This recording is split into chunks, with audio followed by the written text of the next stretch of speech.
is a spicy map.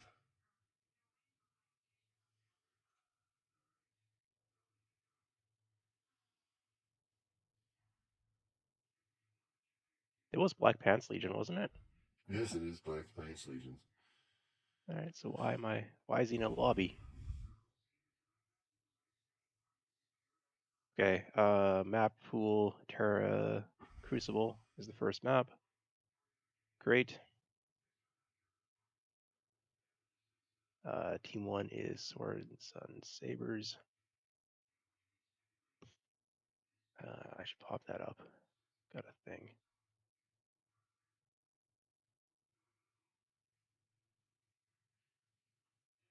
There he is.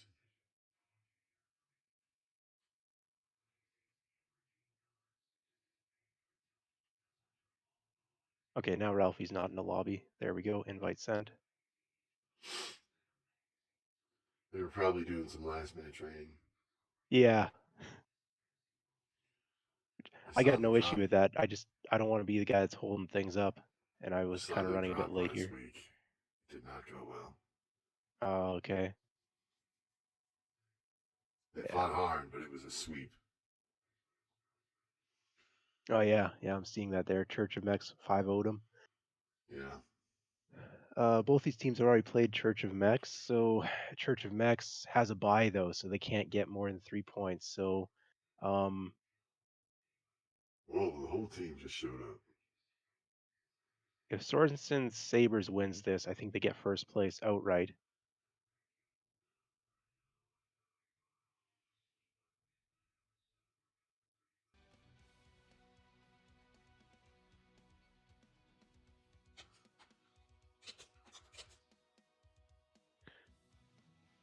Yeah, okay, so Sorensen Sabres, if they win this match, I think they get first place because of tiebreakers. Yeah, Whereas they've Black managed to Pants pull out the Legion, last 2 matches, I do believe. yeah, if Black Pants Legion wins this, Church of Mex could still get first place if they win their last match. Or actually, it could go into a 3-way tie in which each of the teams has beat one other team in that tie. In which case, it goes to a third tiebreaker, which is drop wins, I think. I don't know. The tiebreaker's a little bit confusing on this for me. I'm totally confused by the tiebreaking system. All right, I've got a minute and a half yet before I flip over my scene. Oh, I need to put an announcement out. That's what I'm forgetting. And you're streaming on your channel? Yeah. Okay, I will put that in the announcement as well.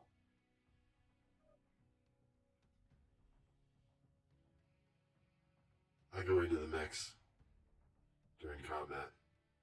Okay. So you'll occasionally lose me.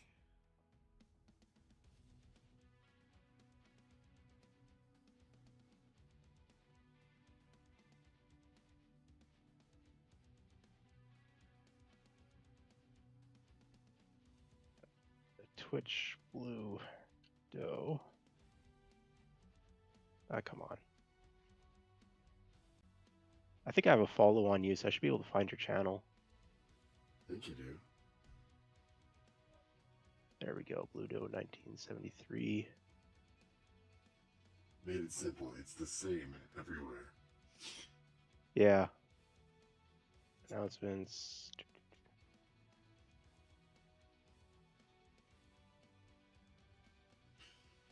Looks like we've got all parties present.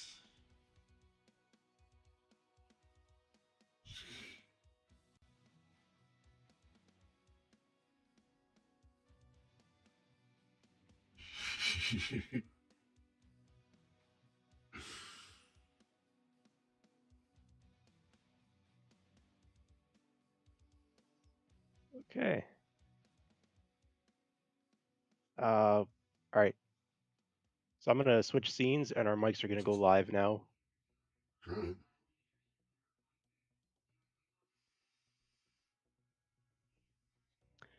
Okay, welcome to the stream for Inner Sphere Coalition Season 6. It's week 4. We have a Division I match here today between the Sorensen's Sabres and the Black Pants Legion.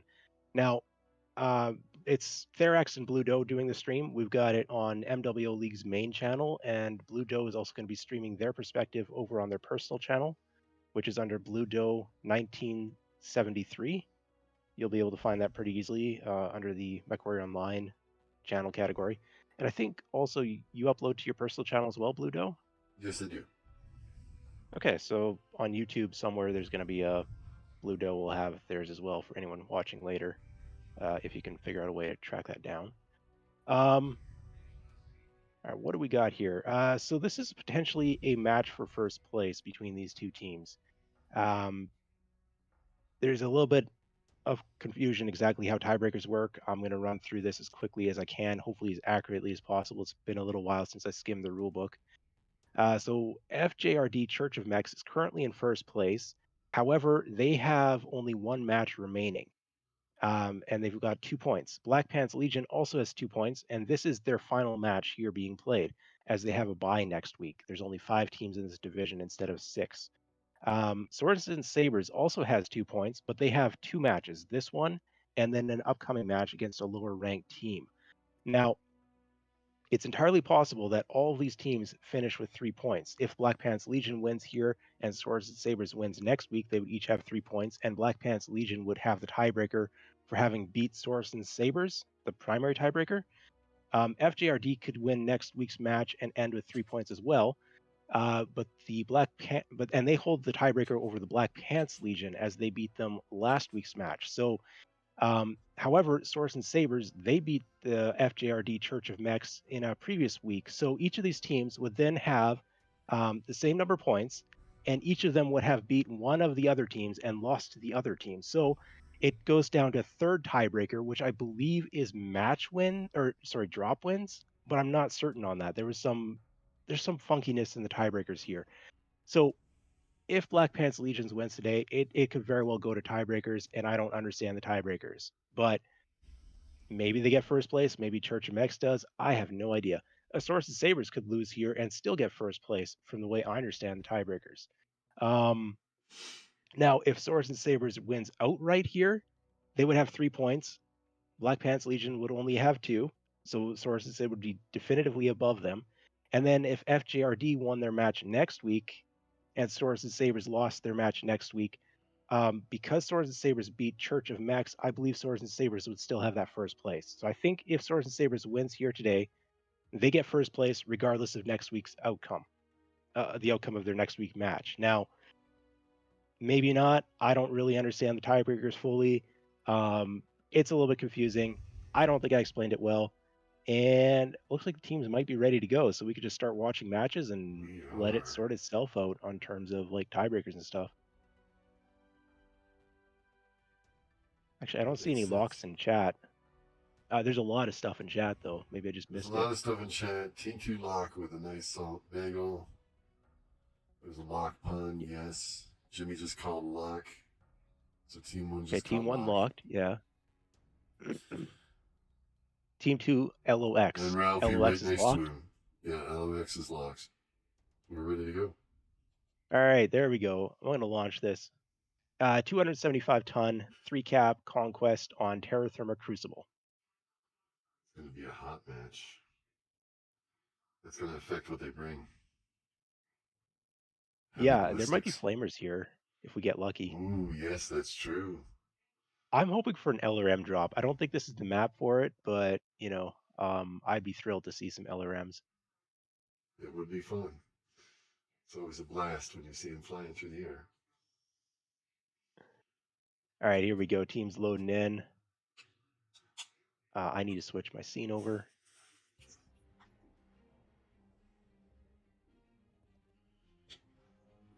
Not me, I'm keeping mine on the main. We have a comment here about Far Country. One of the players who is not currently in the match, but on Swords and Sabres, is reading through Far Country on their stream currently. Sir Arminius, I believe it is. Javelin, heavy machine gun, and X-Pulse lasers, 2 of those for Swords and Sabres. We got a Bushwhacker with SRM, heavy machine gun, small X-Pulse laser, so DPS, Bushwhacker Brawl, kitchen sink a little bit. 3rd Javelin, and then 1 Thunderbolt and 1 Crusader. It's a medium X-Pulse laser on the Thunderbolt, Crusader 60 has 14 small lasers. We've got 3 bushwhackers for the Swords and Sabres. All of them are X1s. Looks like they're all rack variants. Wonder how that's going to do for them. I'm seeing SRM Bushwhacker here. Oh, yeah. Hunchback Just looking from the is side, a SRM Brawl, so it's hunchback. just looks like SRM Brawl versus more or less SRM, well, mixed SRM and X-Pulse Laser Brawl. They've already taken the center. They took side cap as well, Good so they've got a 2 job. cap lead here. Nice So they don't want to job. engage now as they're down a mech. Whereas Swords and Sabres probably wants to just push in before the Epsilon mech gets back, which will be back very, very shortly here. You're right. Although it looks like Black Pants Legion is chasing the tail here as well, so both teams are doing a little bit of a NASCAR. Catgirl getting caught in the back a little bit in a 1v1. Fending it off pretty well, no serious damage. Both teams have all their players here. Oh, we go. Hedgehog is charging in the Thunderbolt, getting legged. One leg gone. Second leg's going to go very, very fast here. And down, but there's a Sword return Gamer kill. goes His Sword down. Gamer goes down. Hedgehog goes So that's down. heavy for a light. Bushwhacker's legged from the Trout, and he's being Trout's dove by going to go Ralphie down in a Minster. second or two. Ralphie's been legged as well. Very quick kills here. Ralphie. Very quick.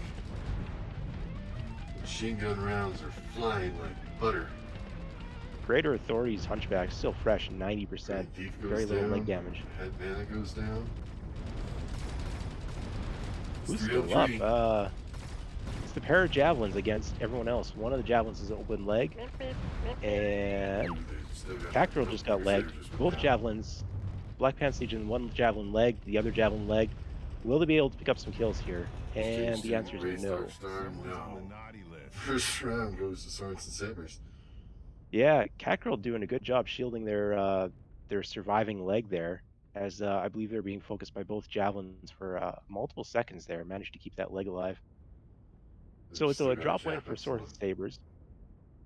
Yeah, it's going to take a while for that Hunchback to walk over there. Hopefully, yeah, they still got both legs though, so not too long. How'd you put in the work today? 95.8 kph on that Hunchback. Plenty of ammo left yet too, so nicely done. Overall, pretty healthy, considering the brawl that was going on. Yeah, sometimes it's a sign of good focus fire if the survivors have a high health pool left, because even though the team lost, they weren't splashing their damage everywhere. That's how I'd see it to an extent, right? Yeah. It's important to be focusing the correct target, not just a target, but um, sometimes you focus the correct target and you still lose, and that's just how things work. And yeah, the survivors in that case could very well have a very high health pool. It's true. G.I. Jimmy's at 88%. Catgirl's only down one leg. Yeah. And that'll do it for the round. Oh yeah, good start here for Swords and Sabres, winning the first drop. It was a good brawl though, so I'm not Flush going to call it victory. a blowout by any stretch of the imagination there. 2.5 mechs left alive effectively. It's not a bad start. All right, gonna pull that up.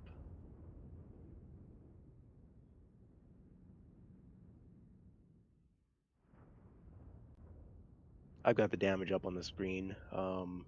Basically just going to run through it real quick here.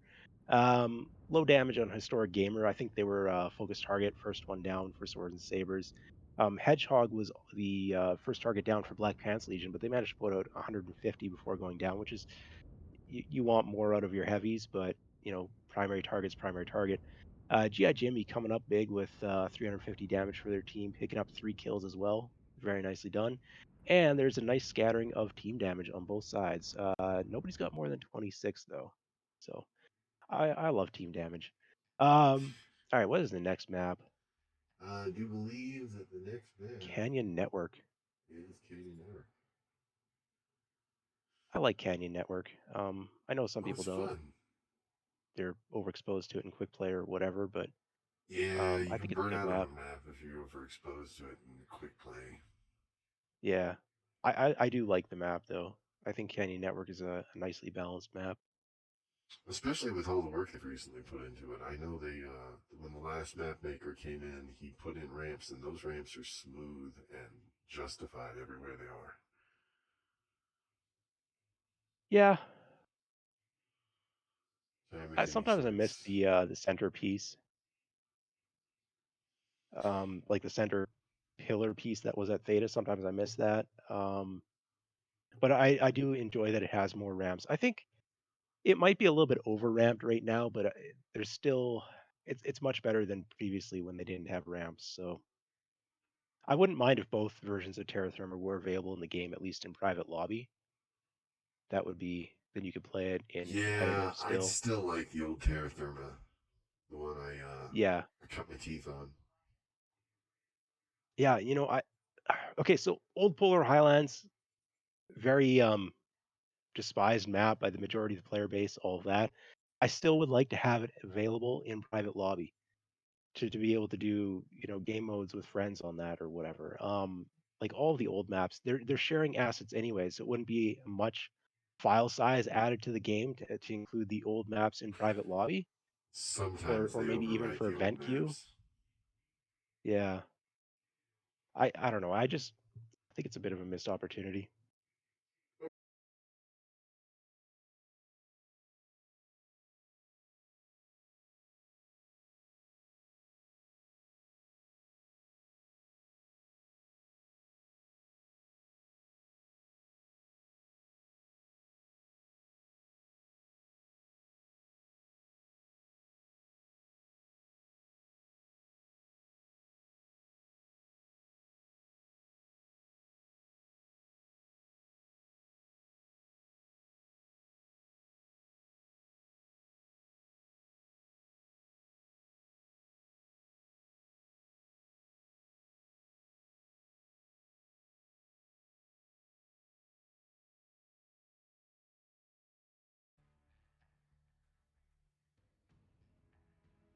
Yeah, so while these teams have a couple of minutes to prep up, I guess we could talk about. I don't know. Do you want to talk about the map?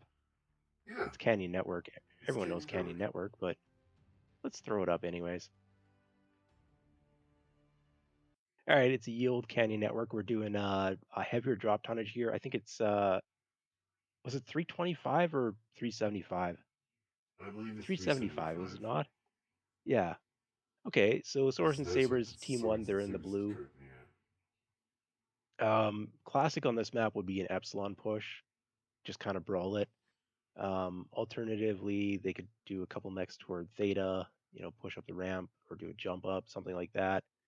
Um, on the opposing side, you also got your classic Epsilon push. I love Epsilon push, but um, if your opponent kind of knows that you're doing it, they can set up a receive. But using only the inner sphere weapons and what's currently strong, like the large X pulse laser, that type of thing, I think we're going to see an Epsilon push. There are other ways to play this map, No, um, I believe but you're with the right. I think current, we're going to see an Epsilon push. yeah, yeah, the current meta just favors that fairly strongly. Um, if teams weren't going to do an Epsilon push, what they could do instead would be some sort of play around like Radio Tower and Theta, and just kind of do a receive line, maybe put a couple mechs on the ridge line, but don't advance too close to Epsilon. And then that would give you, if there is an Epsilon push, it gives you some good sight lines um, against mechs that are pushing. Um, Plus, it gives you two artificial firing lines, depending on where you set it up. yeah, you got a back ridge kind of with a couple of bigger boys, and then the mechs on this ridge here, if they don't advance too close to the corner, they can kind of do a bit of a kite back receive, but stay up on the ridge line. If you can force the opposing team onto the ridge line where your Theta guys can shoot, the Theta guys can kind of do a wrap. There's some options to receive that Epsilon push if, like with a mid-range DPS type build, not with like an extreme range deck. I don't think we're going to see extreme range here today, considering the tonnage, the meta, like what weapons are currently strong in the game. Um, Whereas if it's an Epsilon push from the blue side, red team could try and do a bit more of a dedicated receive, putting one mech in the In junkyard the pile, for junkyard. instance, putting a couple on the back ridge, and just kind of holding back a little bit.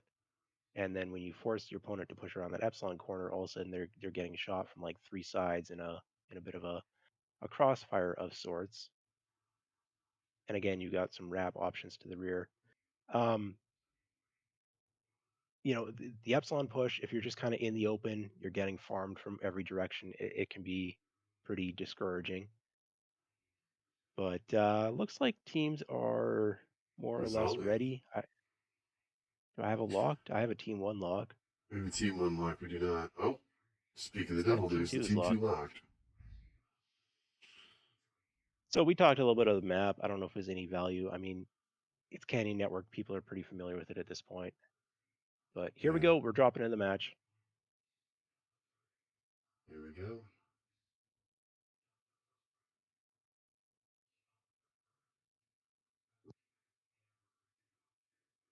I'll be really surprised if they don't do an epsilon push.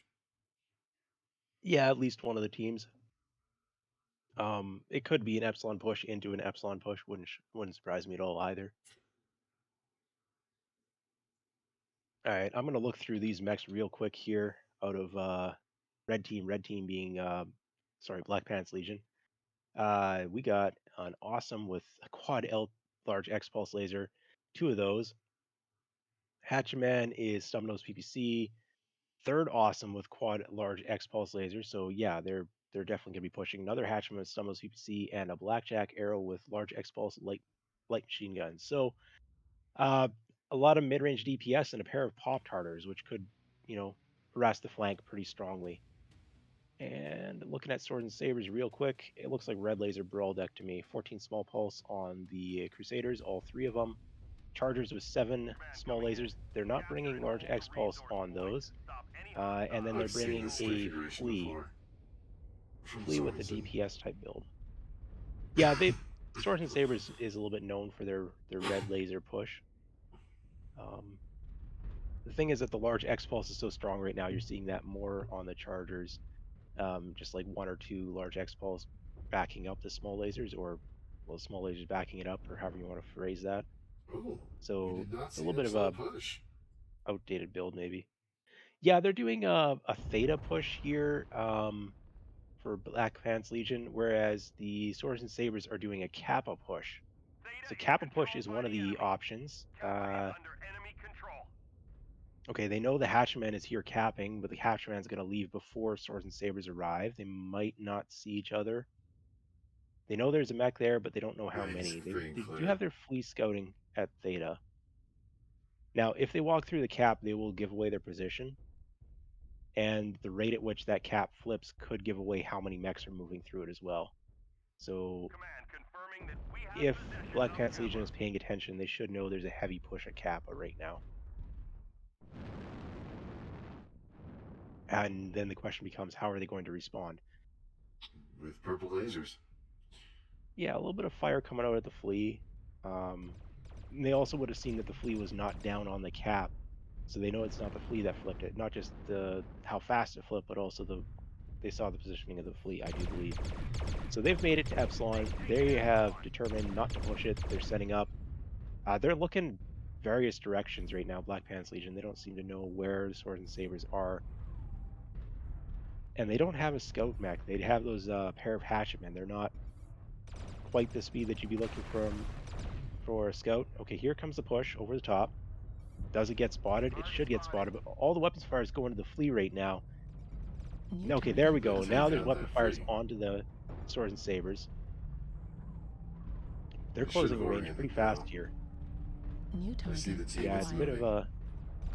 a split receive right now. The flea needs to get into the fight as well. Start chewing on some backsides. Who is the called target? Full Phoenix leading the charge for the Swords and Sabres. Looks like Angry Ninja's the called target. Has been legged already. See how long that second leg takes to go off. Mech is down.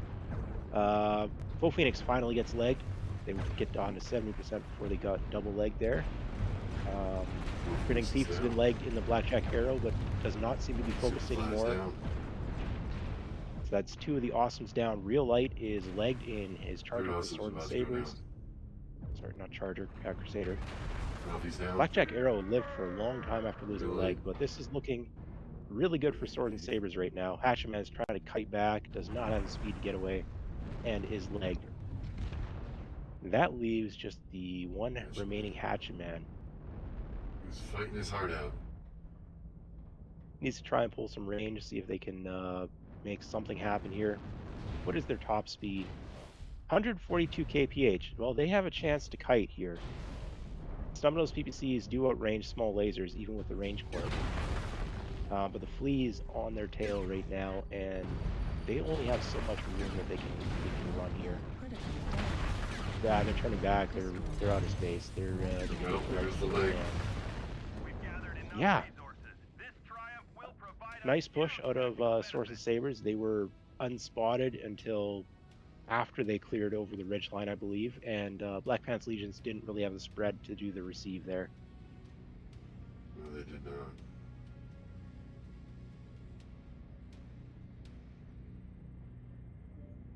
That was a very fast match. Very decisive. You know, it took a little while for that brawl to get started, but once it was on, it was on. Yeah, they just came over that ridge and just annihilated everybody.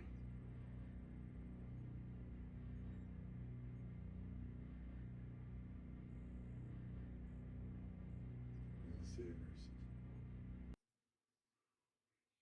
All right, I've got damage numbers up on the screen.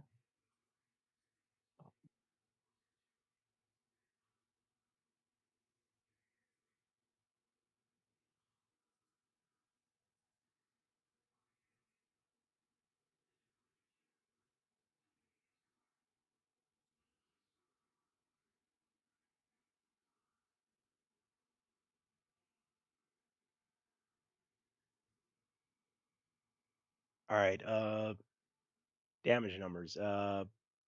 Pretty pretty even for the most part.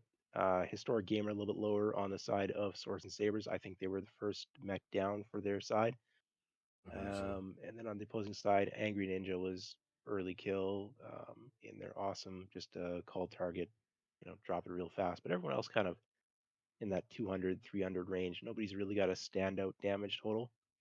Except Phoenix Roko. I'm going to go ahead and point out they managed to deal 43 team damage. So highest team damage so far in the match. Wasn't that the flea?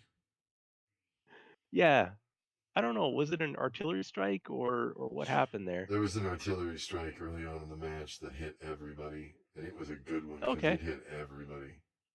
I mean, 43 is not that much team damage for a danger close strike. I'd expect better, but I love danger close strikes. Right? Sometimes it's about area of denial. Sometimes it's just about putting as much damage as you can on somebody. Yeah. So if your team has a higher damage output than your opponent's, equal amounts of damage to your team and your opponent's team from a strike is a good thing because you're going to deal more damage. You're going to pick up the kills faster, right? It's yeah, there's definitely situations where 100 damage to my team and 100 damage to my opponents is actually to my team's advantage. I like danger close strikes. It's an art, a fine art of trying to land a strike that in a brawl push that isn't going to hit your team, but it's going to hit the opponents. And if it hits your team a little bit, that's fine too.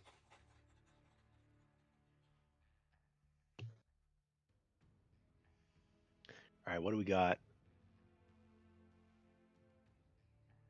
It's time to flip the teams. Yeah, I switched the teams already. I think I got it right. Yeah. Okay. Yeah.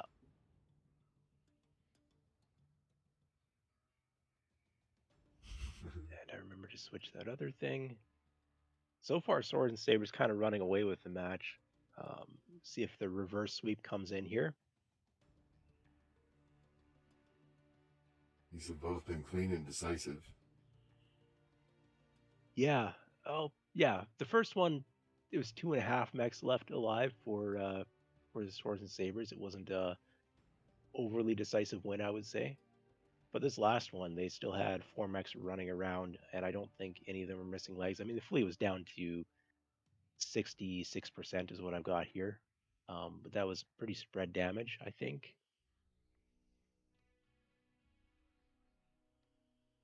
Yeah, considering they were focusing the fleet early on in the match. Yeah, they did get a little bit of scratch damage with those large X-Pulse, but it's a small target, and if it's moving back and forth while you're shooting that large X-Pulse, nobody's going to be able to track that overly well. So it's kind of just going to be all over the mech.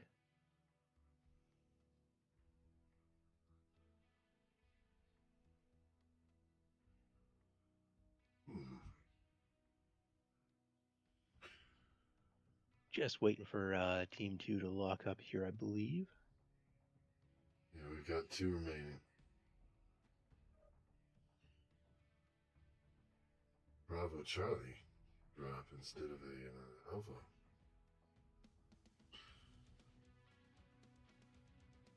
Yeah, the spawns are so close though. I don't know how much they matter. That's Sorenson a Sabres tenth of a currently. second here or there. Yeah. It helps if you've got a direwolf and you want to get it into the junkyard. You definitely want to give it the closest spawn, because the 5 or 10 seconds might end up mattering, but generally not overly concerned about spawns on this one. They're hovering green, but I don't see a locked yet. I think they were too busy laughing. Yeah, both teams are, they know each other pretty well. Bunch of friends here playing each other in a competitive match for the giggles and potentially the first place finish. We'll see what happens.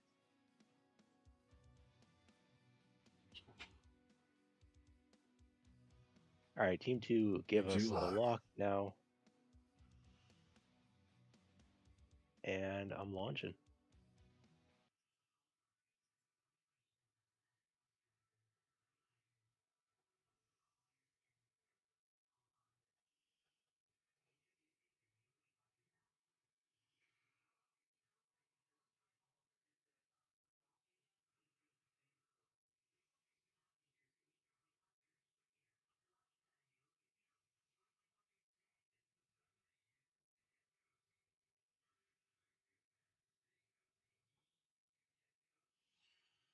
The game's lagging a little bit.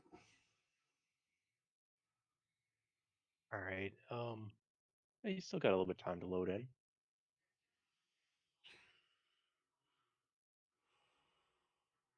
Here goes the spinning wheel. I'm gonna start going through the mechs here for Swords and Sabres in the red. They brought Centurion with LBX5. It's got a rate of fire quirk there.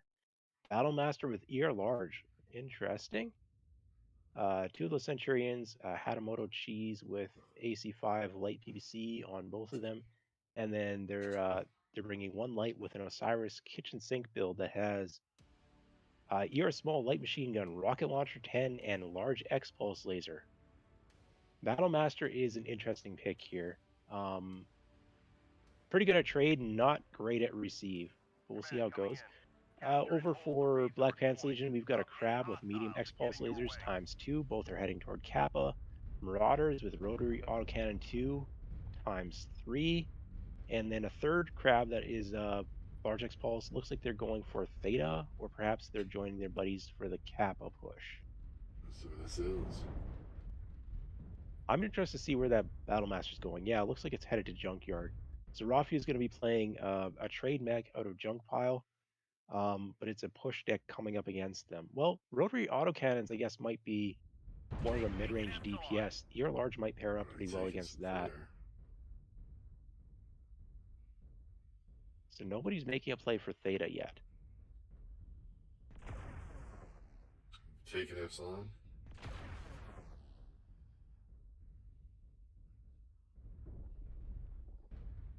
Cap is being flipped. There's a play on Theta right now. Crab versus the Osiris. Crab manages to get it and get out. We've got rotary autocannon fire going out. The thing about the rotary autocannon is it requires a lot of face time to get that damage out, whereas the ER large Battlemaster does not. So in that type of a trade situation, I think that ER large Battlemaster is actually going to be a pretty good pick here against the rotary autocannons, which I thought it was perhaps a poor mech choice, but the way that things have lined up here, it might end up being pretty clutch. I think the Marauders are going to have to make a push here. I don't think they can sit back and try to do this mid-range DPS trade type stuff when they're Not with the facing off rags. against that year-large Battlemaster. They need to be able to leverage them. Yeah. And it's going to be hard to push that Battlemaster as well because of the Centurion and Hatamoto Chi buffering squad. Cap has been decapped, split 9. Managed to get a decap, can't get the cap as they're taking a lot of fire. Trying to just get a sliver on that.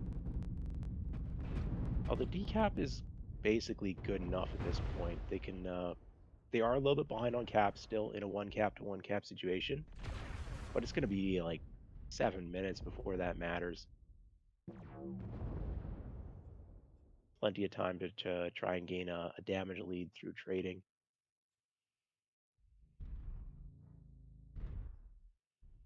I'd honestly move up the Battlemaster. You know, I would hold it back. It's within optimal range, I do believe, or close enough to optimal range, and I wouldn't want to get pushed while it's in the valley. What I think Swords and Sabres, what they could do is try to open up a secondary flank with the Centurions over on this ridgeline where split 9 is right now, but they don't want to go advance too far up. I think the longer that these trades run, the larger the damage differential is going to get between Black Pants Legion and Swords and Sabres. There's no pressure on the Swords and Sabres right now because Theta's been decapped. They can just sit and farm damage for a while.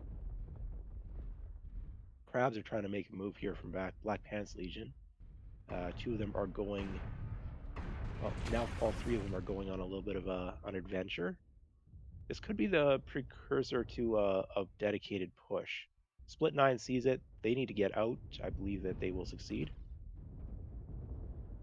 And those medium X pulses are not in optimal range against the Centurions. The Centurions are backing off the corner. They could hold for a little bit because the Marauders still have not made a move up onto Theta. So that push is still quite some distance away. Rafu is now moving up. They're going to be getting in a little bit closer.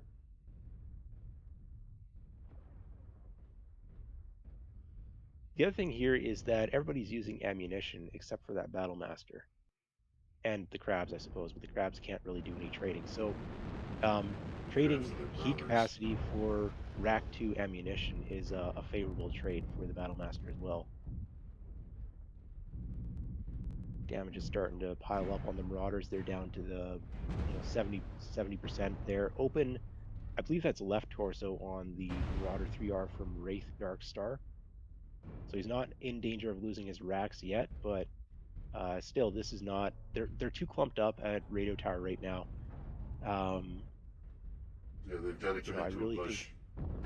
Yeah, they needed to push, and they haven't, and now they're beat up. And here's the flank from the Centurions going to Bucket Hill. They're going super wide on this, but they are getting that secondary angle. Boost Wraith. Split 9 might be going for Kappa right now. They're going to get intercepted by Crab, perhaps. Here goes an arm. No, Crab is going to full cap the Kappa cap, it looks like, as they aren't really able to do much of anything else right now. Split 9 is going to make a Theta attempt. And somebody's looking at Theta again, so Split 9 is just taking more damage, can't get the cap.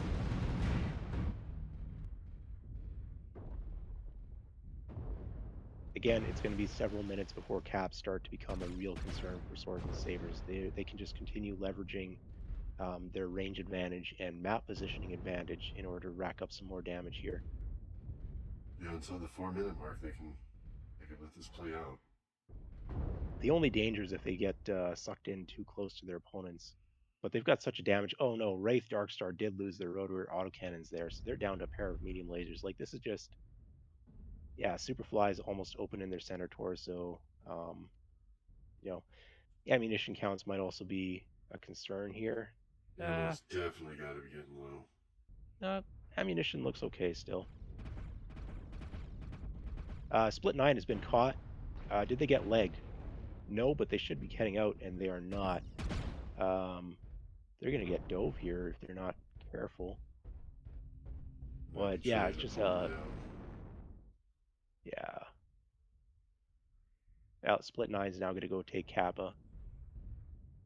And the crabs could contest it, but the crabs are already so damaged that I Crabs don't think also they have could a range necessarily. issue. They're all X-Pulse. Yeah, yeah, the Osiris does have that large X pulse, so it does have a range advantage against crabs and medium X pulse. Here we go. There's a brawl. Centurions have pushed up onto Black Pants Legion, basically just looking to Goggles, push Wraith, put them out of their Darkstar. misery.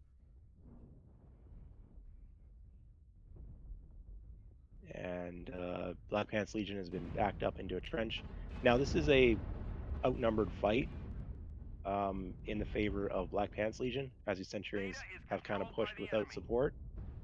GI Jimmy taking significant damage, but the map advantage is pretty heavily in favor of Swords and Sabres, and Black Pants Legion are so beat up that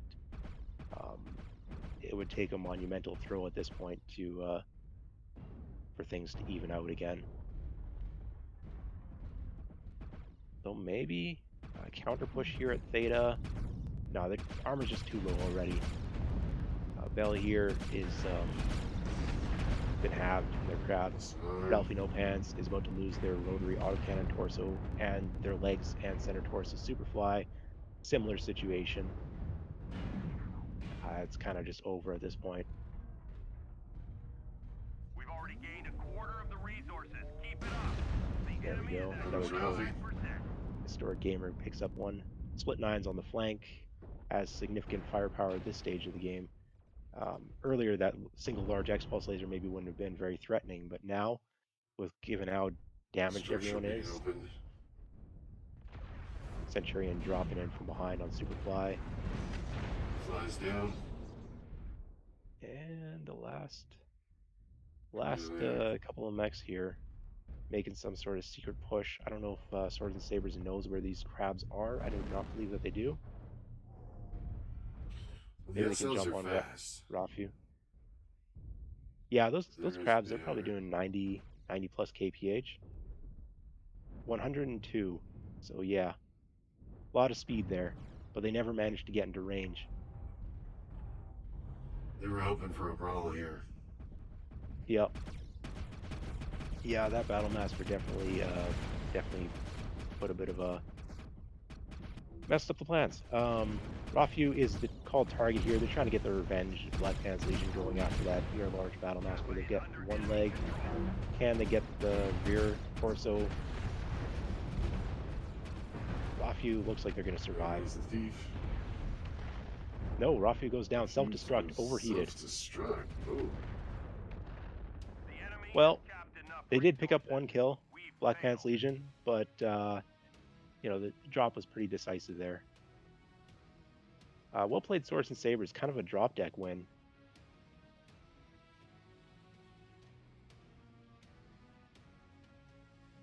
And with that drop win, they take the match. That will do it. The next two matches are for points. Yeah, there's MC per drop win.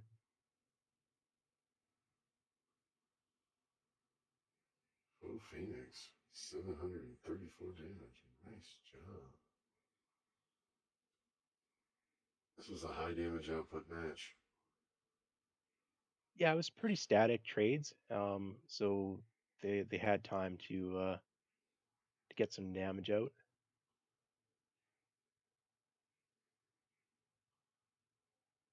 Good smattering of kills across the team.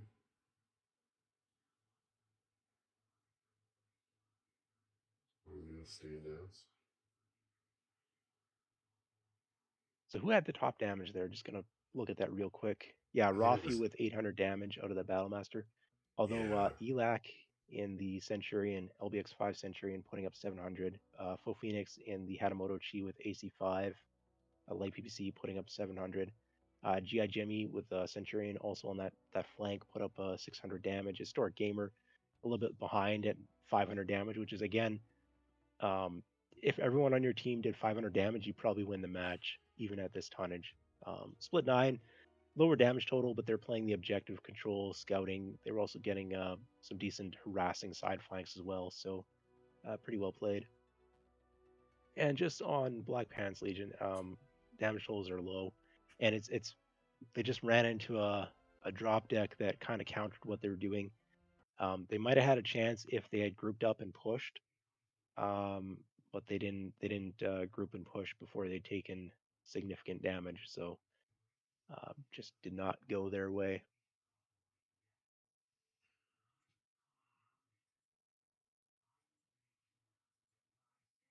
Well, the Sorensons are having a good day. That'll Yeah, make they it are. 3 wins for Sorensons now. Yeah, and with that match win, I think they win the division because they have the tiebreaker over FJRD Church of Mex, which is the only other team that could have 3 match wins at the end of next week. So I think Source and Sabres have clutched a Division I win, if I understand the tiebreakers correctly. Black Pants Legion, they're playing for the MC here today, and they've also got a chance to finish in second place, I believe, regardless of this match outcome. If Church of Mex does not win their next week match, I think Black Pants Legion has the tiebreaker to finish in second place. Not 100% on that though.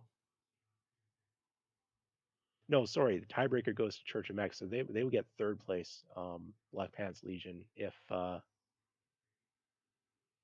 with the loss here. I think they get third place regardless of other match outcomes. Yeah, I think Black Pants Legion is in third now. Guaranteed third, can't move up, can't move down, as they have a bye next week, so they can't get any more match wins. Yeah, they'll get their 3 points and that's it.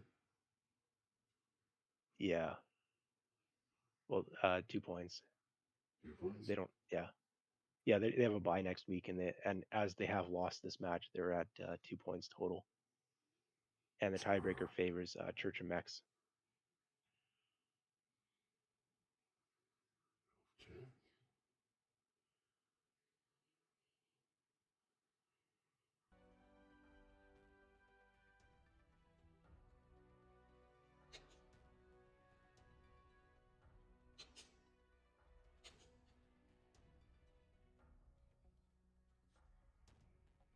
Well, how are the teams doing? They are slowly assembling themselves. Let's flip it over to map room here. So we're going to be going to play on Bear Claw 2, which is a relatively new map. The newest map at MechWare Online. It's been out for, 3 months now or something? On the first drop, Swords and Sabres are going to be in the red as Team 2, and Black Pants Legion is going to be in the blue on Team 1. Now, how are they going to play this? Because I'm in a group chat with some of these team leaders, and I believe they've been talking about things like this particular rock formation over here in Epsilon. What color shows up on your green? Green show up for everyone, I hope. Um, there's a rock Yeah. you can stick a mech up on, like a Battle Master or a Stalker or a Marauder 2, something like that. And it gives you significant map control as you've got sight lines over onto Theta. You've got sight lines either onto Epsilon or near Epsilon. Some of the push paths are also kind of spotted from that position. It's a very strong spot for Team 1 if they decide to stick a mech up on that. I believe it's this rock. I don't think it's. I don't know. This map is I'm pretty new. I have been on it maybe a dozen times total. Um, I don't know everything about this map, but there is a spot up here that gives you good range control. Now, are these teams going to play range control? I was surprised by the Battle Master last drop, as I didn't expect to see ER large from either of these teams in the Canyon Network drops. But over on Bear Claw 2, I think that there's a decent chance that these teams are going to start to bring out the Stalkers and and Battle Masters. I don't know what other mechs would these teams play. I know they play DACA receiver push stuff like Banshees or Hatamoto Cheese, but I'm hoping for Stalkers out of this drop. I love the Stalkers. Stalkers are very I effective, do believe you'll efficient see mech. some stalkers. Yeah, and you can either do ER large stalker or you can do a mid range binary large ER mid stalker, which I think might be more likely. They're So we'll reaching see what max these teams tonnage. do. I think there's going to be a push, but where's that push going to go? Are they going to go wide or they're going to go up the gut, down the runways. I don't know. I don't know this map well enough to predict the push paths that these teams will try and use, but just one little, I'm gonna go ahead and just see if somebody ends up using that green circle location, stick a mech up on that rock. I'd be more surprised not to see it from at least one of these teams, as I'm in their group chat for their team leads. I know that they're aware of that position. I don't know if they've practiced it, but they know it exists, so they might very well use it.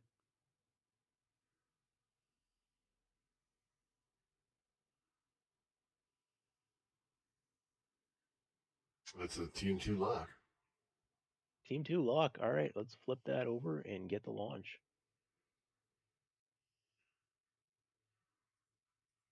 425-ton maximum on this drop. So it should be some really fat mechs on here today. Oh, yeah. 425 to 420.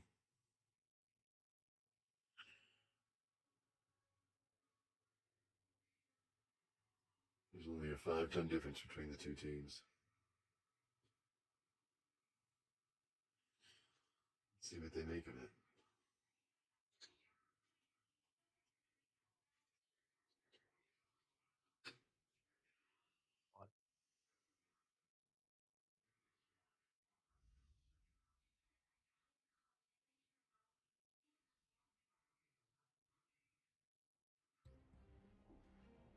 Okay, I hear music. That means the dropships are coming in. I'm currently looking at Sorenson Sabres in the red as Team 2. Command coming in. Capture and hold the resource points. Stop any Team 1. hostiles They brought in your way. another Osiris. This one is a DPS build that is less range. They don't have large X pulse on it.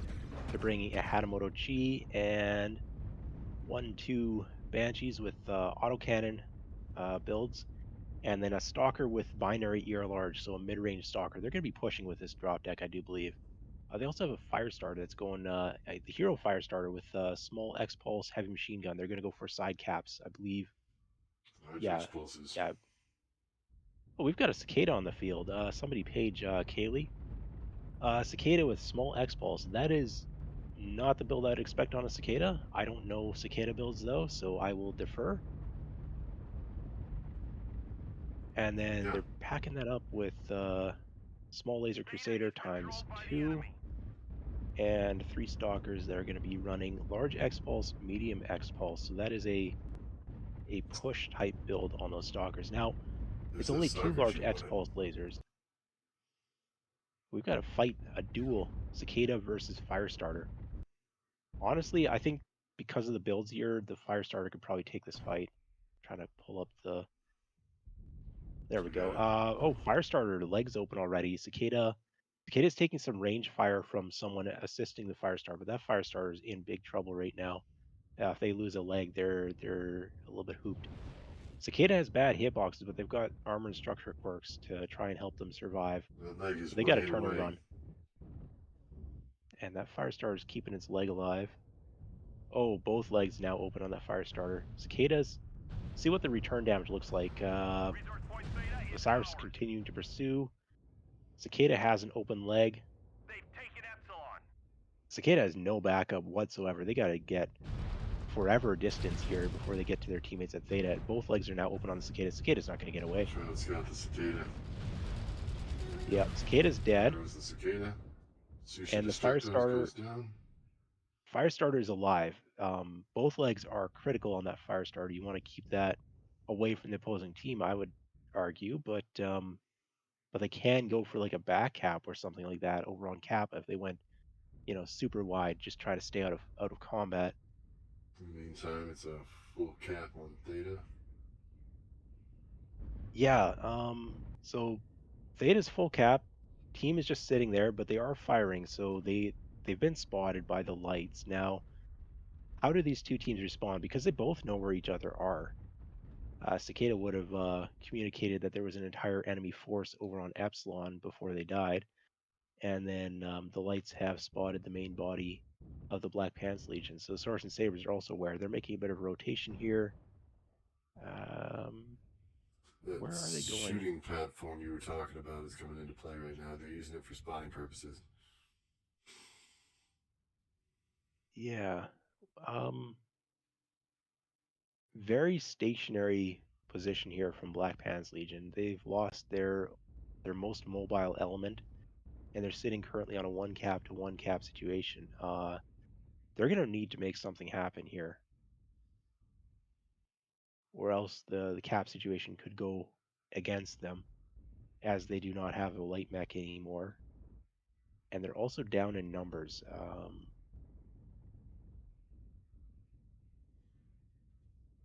They will have some build information on their opponents. I don't know if the push favors Black Pants Legion or not. I think it does because of the medium X pulse lasers on their stalkers. They're not really set up to trade. Pushing into mass DACA like these Banshee Hamoto Cheese, that's never going to be pleasant, but I think the alternative is actually worse, of trying to like trade with that with 2 large X pulse stalkers versus AC5 light PPC, Hatamoto Chi, and Banshee.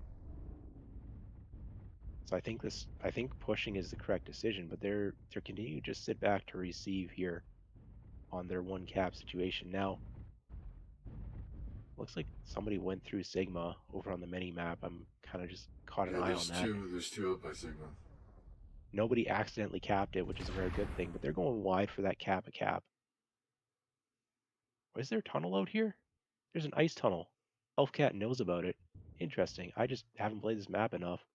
So they're going to go get that back cap on Kappa and basically force an action here out of Black Pants Legion. Two teams just shooting back and forth at each other. Superfly's taking the worst of it, looks like. Oh, their head is open. Somebody got a lucky headshot there. If they get a second lucky headshot, then we start calling hacks, and also Superfly dies. But so far, it's just an open head. Doesn't really matter. Yeah, calling hacks would be a joke, by the way.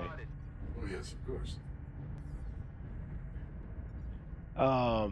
I just need to clarify that in case anyone thinks that I'm, serious, and then it starts the whole thing or something.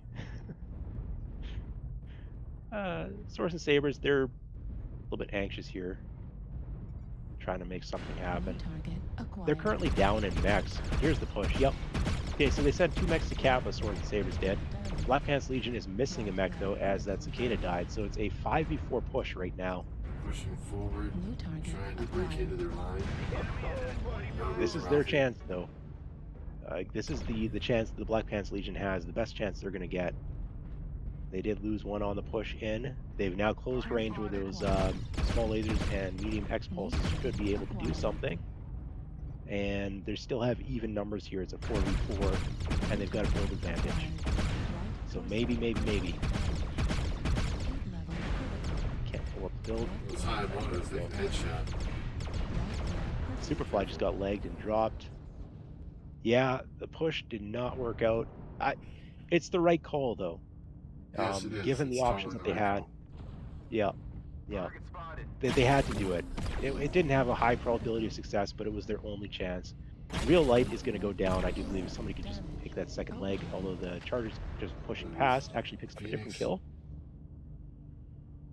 Here comes the Osiris Firestarter.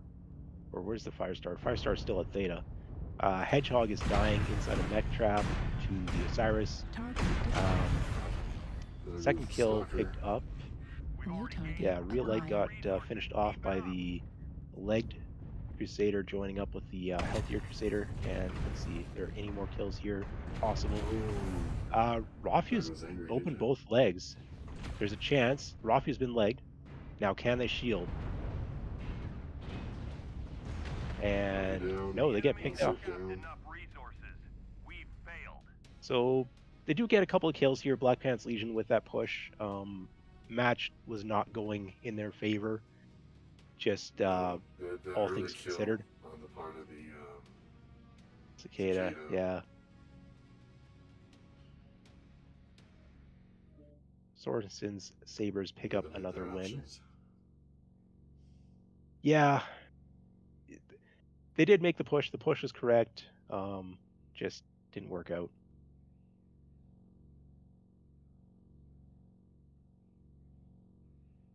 Rough with 878 damage. Yeah, Rafi's a bit of a ringer there for Sorenson Sabres. Tolak's right behind him with 709. Raffer did die before the end of the match. Yep, that's very true.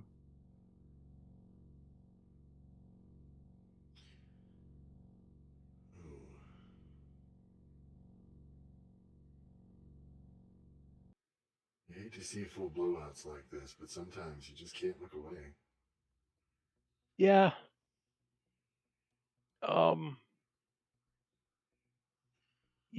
There's some errors to address on Black Pants Legion, I would say, in terms of some of their Well, this is only their second strats. season. Yeah, strats, drop calls, and mech lab. I think there's a couple tweaks that they could make there, and I their team that's they're working on it. They're improving. Kind of probably some new players on there that they're trying to work in, increase their coordination. They're putting up a decent showing here today, but they're just Source and Sabres are kind of proven why they're at the top of the division. So, um, a different week on different maps, maybe we get different results. I don't know how that would play out, but right now it's a little bit clear as to which team is kind of outplaying the other. Although if we're looking at it, there's only 2 players on Source and Sabres that have monster damage from the last drop, Rafu and Tolak. So I guess everyone else maybe didn't have the angles or something of that nature. And the Cicada versus Firestarter 1v1, it was definitely going in the way of the Cicada initially. It's only that, when the rest of Swords and Sabres showed up to provide support to the Firestarter, that the Cicada started to take meaningful damage and have to run off. So that 1v1 was going the other way until it was no longer a 1v1. Yeah. With the Osiris and the Firestarter versus the Cicada.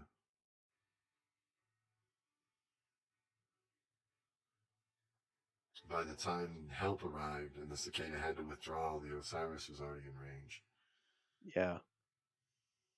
Yeah, the Osiris was able to continue the pursuit because there was nothing backing up the Cicada. Everyone else was just kind of sitting on Theta while the Cicada was engaged. I'm gonna pop up the map room here. Oh yeah. Draw some arrows on it. So Swords and Sabres kind of went Epsilon. They had their light mech get in a fight, and then second light mech kind of engaged while the primary target ran off, as there was a single Cicada that did not make it out. Main body though for the Black Pants Legion, they just kind of went to Theta and sat. Um, both teams were aware of where the other team was, but neither team was making an initial move until main body for Swords and Sabres kind of made a little wrap up, and they were content to just sit, both teams, and it was the lights going around and back having Kappa that triggered the push out of Black Pants Legion, a desperation push. Can't call it anything else, and it just it didn't work out. But without the Cicada, it was going to be a 2 cap to no situation. They knew that there were mechs at Kappa. Like, you don't have any better odds than that.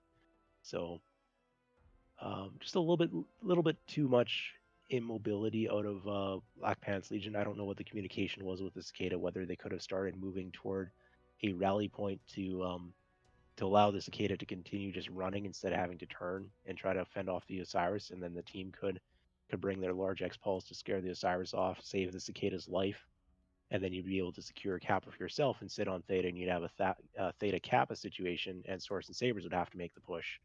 I don't know what the communication was, but Team 2 is locked up, so let's get it going. All right. And it looks like Hank Reardon will not be joining us today. I might be busy with some IRL. Yeah, sounds like he's watching a game. It's not this one. How rude. Oh, the other game. That's right. There's a different game going on that some people care about.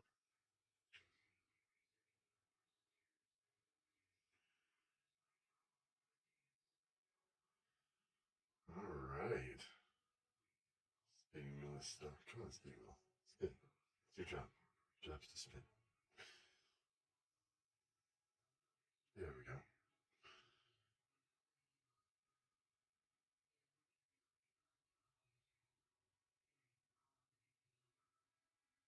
Did I remember to switch the I think I did. I think it's all good. Double checking. Double check, double check. No. Why is it not correct? Hold on.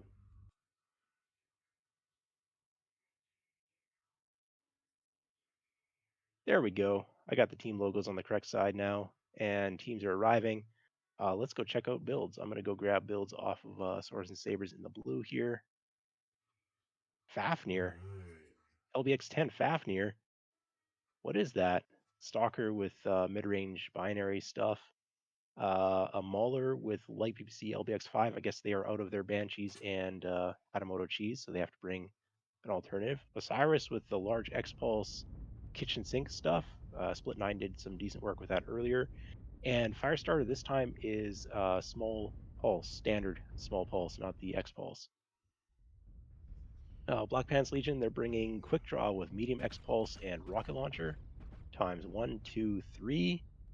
Chargers with 7 small laser and 7 small laser. Again, no large X-Pulse on those Chargers, so they're committed to hardcore brawl here with red lasers and medium X-Pulse in the quick draws.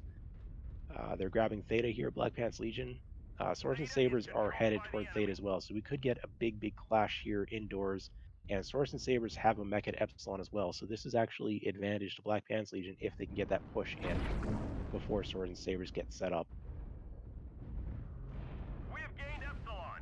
Swords and Sabres definitely playing the binary builds here, so they're definitely mid-range. Now, Black Pants Legion, if they recognize that and they go aggressive, now they might be feeling a little bit demoralized. Things have not been going their way, but this is a clear signal for them to start pushing.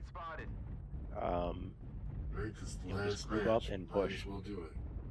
Yeah, there's nothing better here. You know you have the numbers advantage. You know your builds require you to push. You just got to go. Everybody group and push. Ralphie No Pants leading the charge. Rest of the team streaming in behind them. Ralphie's almost legged. Ralphie is legged. He's going to go down very fast. GI Jimmy, primary called target, and that Mauler. Mauler's providing further DPS. How many mechs are going to die on the runway? You need to cross that runway as fast as possible. Oh, quick draw is legged. Jimmy's legged as well. Jimmy's doing a good job shielding. Leg does go down. And everybody needs to keep pushing. You can't stop pushing at Black Pants Legion. You got to keep going. You have a heat advantage. Any amount of time you allow your opponents to cool down their binary large stalkers is another alpha they're going to be able to fire at you. They're out in the open on the runway, and they're buffering with that Fafnir out of Rafu, providing the cover that Phoenix stalker needs. Side flank is being activated here, though. Wow, that is a hard flank. Yeah, Black Pants, it's 2 kills to 2 right now. Looks like Superfly's been legged, though. And Grinning Thief needs to get in on the fight. I don't think they're in range, optimal range yet. Small laser build, down goes Angry Ninja. Phoenix is legged, doing a decent job shielding, though. Staying alive. Grinning Thief is legged. Superfly is legged.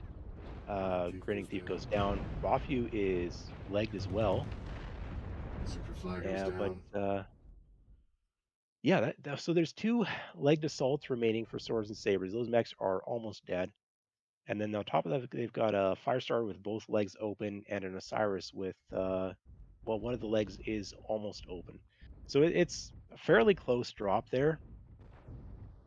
But in the end, Swords and Sabres picks up the clean sweep here today. 5 wins. Down goes Theta, the only position taken by Black Pants Legion. Fafnir's almost out of ammo for Rafu. Might have had ammo in the legs, I'm not sure.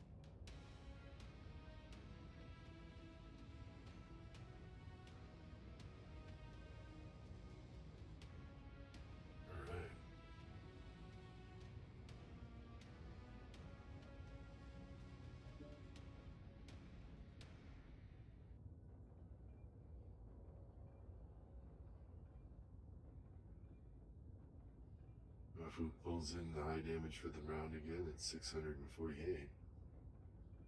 Everyone else is in the 300s. So for head meta, looks like they didn't do a lot of damage. They didn't break 100.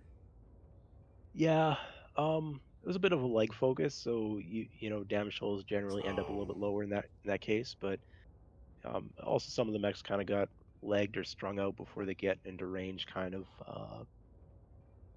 So you know primary called targets don't always have a lot of damage. Fafnir has a high DPS relative to the Stalkers. The Stalkers being heat capped, so no shock there that the Fafnir is putting out the highest damage for um, Sorenson Sabres, picking up 3 kills as well. The push was the correct call, but it was a little bit strung out. Could probably be tightened up a little bit.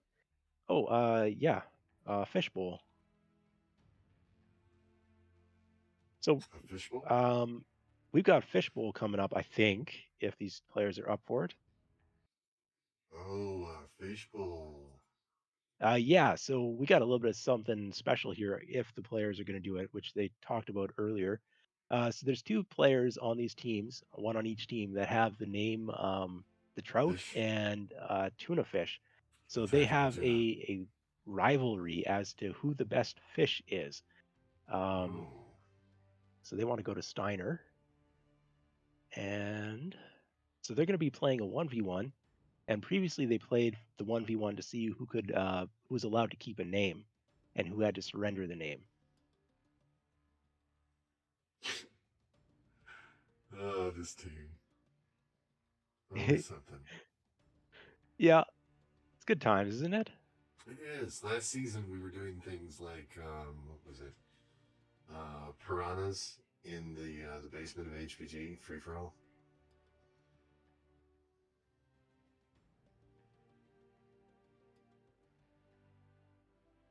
All right, so I don't know exactly what's going on, but they're playing a 1v1 and they're both taking 100 tons here. So I think they're doing crabs. I think both of them are playing in a crab. Because previously they played in the piranha, I believe was the 1v1 for the best fish title. So it's a sea creature theme. Piranha, Always. crab, and king crab, I think, is what they're doing, or something like that. So here they're going to be doing, I believe both of them are going to be in a crab. I know previously, whoever lost had to change their name. I don't know if they're keeping that up or not. That costs a fair bit of MC, but we got a little 1v1 here at the end to wrap things up. And we got the Trout representing Sorenson Sabres, and on the opposing side, we've got Tactical Tuna Fish representing Black Pants Legion. Trout is bringing Rack AC5, AC2, high DPS build there, mid range. And King crab. then Tactical Tuna Fish is bringing AC20 Sunrose PPC rocket launcher. Definitely a big damage brawler. Those are rocket launchers, 80 rocket launchers. If they can land those, that is going to be massive. Opening moves, the Trout is moving up. They're not taking high ground here or a range position. And Tactical Tuna Fish is looking to close distance. Neither player spotted the other, I don't think. If they I had, love the paint I jobs think on Trout some would of be these playing it a maps. bit different. Yeah, it's 2 ships passing the night, neither player seeing the other. Oh, that's going to change in a couple of seconds. Trout's rocking the Loyalty King Crab, modified the paint job a little bit, and Tactical Tuna Fish is running 001. some sort of Kraken pattern with a smiley face on the front or something. I think that's Applejack. Applejack, okay. Neither player has seen the other yet. Now Tactical Tuna Fish has spotted Trout. I think Trout has spotted Tactical Tuna Fish as well. Opening Yeah, shots okay, coming out. confirmed. Both players just standing in the open, firing on the other. Down Tactical goes Tuna one Fish leg in and leg. tactical tuna fish. Now, should be shielding leg, but doesn't even need to. Just drops some CT through Oh, the the Trout. trout has been destroyed. Overheated Clean himself and exploded. kill. So Tactical Tuna Fish picks up the first drop here. doing a little bit more damage, 369 to 302. I don't know how many they're playing. I don't think anyone else needs this channel, so we'll just keep going.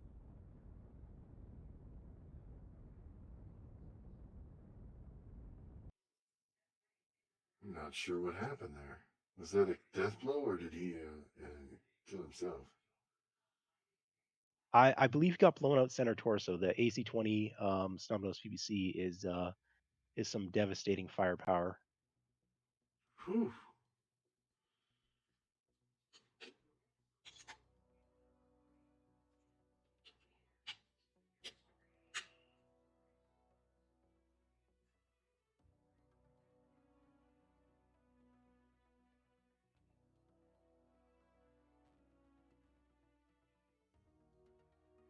Just the one. So it's just a single 1v1.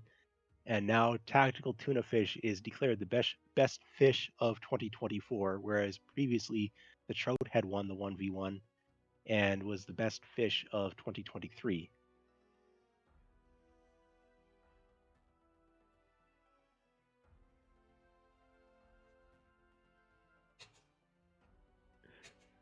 And there we go. So yeah, a little bit of different builds there, and end of the day, the big pinpoint damage to the center torso ends up winning that 1v1. That wraps it up for our stream here today. It does indeed. So thank you, Blue Doe, for joining me on the cast here. I believe you're streaming on your personal channel under Blue Doe 1973. Yep. So people can check that out in Twitch VODs or on YouTube in a couple of days, I presume.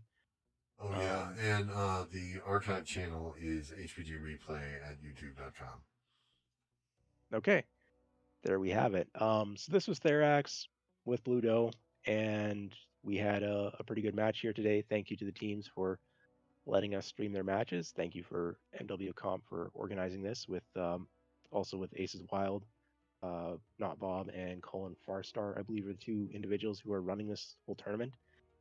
And thank you, viewers, for showing up supporting MWO Comp. And that's it. Well, it was fun casting with you. Yeah, good times. Match ended up not being as close as what I would have hoped, but that's how it goes. Yeah, I was kind of hoping it was going to be like the Sorenson Sabres first one, where it went 2, and then it went 2, and then the third one was the decider. Yeah. Well, we don't get to pick that. Oh well. Let's see. How much time do we have left? Usually I do post-game interviews. Oh, Suck up that last bit of time. yeah, I didn't set Think anything about up on that. I cut the stream already, so Oh, okay. yeah. If you want to do one on your channel, like I wouldn't, but I hadn't set that up.